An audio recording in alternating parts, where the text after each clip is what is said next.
I'm Chris Hayes. Today, House Minority Leader Kevin McCarthy announced that he will be opposing the Bipartisan Commission of Inquiry into the January 6th insurrection along the lines of the 9/11 Commission. Now, this comes a little bit as a surprise because it comes after months of negotiations that he was party to. There are probably a lot of reasons for this announcement. One of those reasons is likely that McCarthy's a principal figure in the big lie that Donald Trump won the election and everything that happened around it. Here's McCarthy 2 days after the election. President Trump won this election, so everyone who's listening, do not be quiet. Do not be silent about this. We cannot allow this to happen before our very eyes. We cannot allow this to happen before our very eyes. Trump won the election, unequivocal. It's easy, of course, to just focus on Donald Trump's role in fomenting the insurrection, but Trump won. We have to stop them from stealing it, like Kevin McCarthy said, was the general rhetorical call from a lot of Republicans in the days and weeks after the election. Not, we will wait and count the votes and see who won. And then, after a while, it eventually became incredibly clear Trump had lost. He'd gotten, beaten pretty badly, 7 million votes. There was very little bravery from congressional Republicans until they were finally forced to vote just hours after living through the Capitol riot on January 6th, and even then, not so much. And of course, let's not forget the phone call Kevin McCarthy had with President Trump in the middle of the insurrection on January 6th. You might remember this. This happened came out during that second impeachment trial the president faced.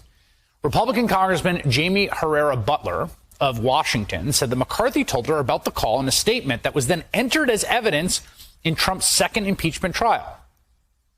When McCarthy finally reached the president on January 6th and asked him to publicly and forcefully call off the riot, the president initially repeated the falsehood that it was Antifa that had breached the Capitol. McCarthy refuted that and told the president that these were Trump supporters. That's when, according to McCarthy, the president said, "Well, Kevin, I guess these people are more upset about the election than you are." They are barricaded in a building being invaded by a mob that is beating up cops left and right. He's saying, call off the dogs, Mr. President, and that's what he gets back. Movie villain level menacing from Donald Trump, who was talking to people that were at that moment in physical danger, being marauded by that mob, chanting, hang Mike Pence, erecting a gallows outside. And by that point, a mob that had assaulted dozens of officers. That call, well, it clearly struck Kevin McCarthy enough to relay the conversation later on to a colleague. All of that would be part of the January 6th inquiry naturally. And of course, Kevin McCarthy was also one of the 147 Republicans, a majority of the caucus, who voted to overturn the election, to defy the will of the people and install the loser over the winner. Now, given McCarthy's title, his role in the insurrection, and his call with the president, one can imagine he doesn't want to be a principal subject in the inquiry. Although, I have to say, it is still strange that he apparently played along with the idea he might support it. I mean, last night, in this very program, sitting on this very desk, right? If you watched the program, we had Congressman Benny Thompson of Mississippi on the show. Now, Thompson's the chair of the Homeland Security Committee. And he spent 4 months negotiating with the ranking member of that committee. That would be Congressman John Katko of New York, who's a Republican. And he told me the two of them negotiated to reach a bipartisan deal on this January 6th inquiry. They engaged in lots of, the classic good faith bipartisan congressional work, the kind of stuff that used to happen a fair amount, still happens. It's stuff that's kind of in the background of Congress. And Congressman Thompson said Kevin McCarthy was part of the negotiations and he has the receipts. Kevin McCarthy, he knew about it. He exchanged letters with us saying he wanted to see certain things.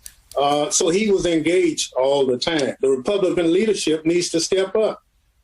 If we have to produce the letters that the minority leader wrote to us saying, this is what I want in the bill, we'll do that.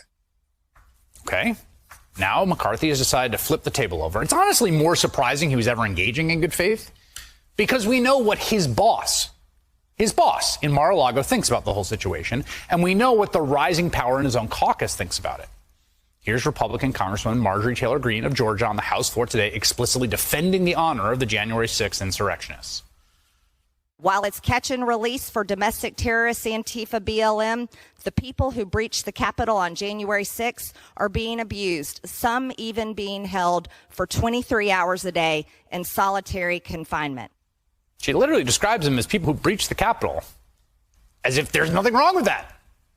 Look, the lesson here is you cannot straddle the big lie. The truth of what happened and the big lie repel each other. Donald Trump did not win the election. Joe Biden did. And you cannot put one foot on each and hope to stand. That's the lesson for all Republicans. It's the lesson we're seeing down in Arizona, a state in which Republicans have already used the excuse of the big lie to ram through voting restrictions signed into law by the governor on a party line, if I'm not mistaken. The big lie has already played its useful purpose in restricting access to the ballot box after Republicans lost that state. Now there's a small group of Maricopa County Republicans coming out to defend the integrity of the elections they personally oversaw against the both clownish and insidious privatized audit taking place. We asked the difficult questions, all right? And we certified the election back in November. But now it's time to say enough is enough. It is time to push back on the big lie. It's long past time, but okay, better late than ever. I think those folks there that you saw, they understand you cannot let this stand. You cannot wink, wink, nudge, nudge it. You either have to be for the big lie or against it, and they have declared against it. And they've done it collectively because, as one of the Maricopa Republicans told Lawrence O'Donnell last night, if you stick your neck out, it will get chopped off.